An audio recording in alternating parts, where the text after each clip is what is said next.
مکہ مکرمہ کے امام شیخ عبد الرحمن سدیس بیان کر رہے ہیں. بیان کرتے کرتے ایک واقعہ سنایا جس کا خلاصہ یہ ہے. فرمایا کہ ایک 10 سال کا بچہ تھا, اس کے گھر مہمان آ گئے تو وہ شرارتی بچہ تھا.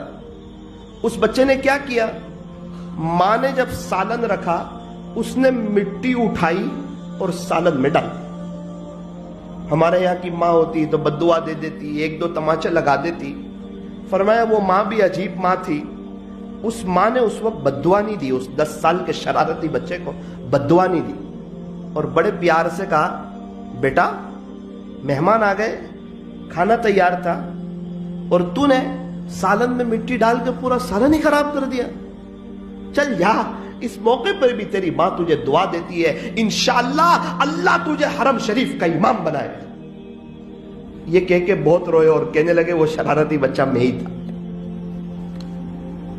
میں نے ہی غلطی کی تھی بولے, اور میری ماں نے دعا دی تھی, اور آپ مجھے دیکھ رہے ہو کہ آج میں حرم شریف ہوں, امام کعبہ, حرم شریف کا امام ہوں, امام کعبہ. اس کو کہتے ہیں دعا.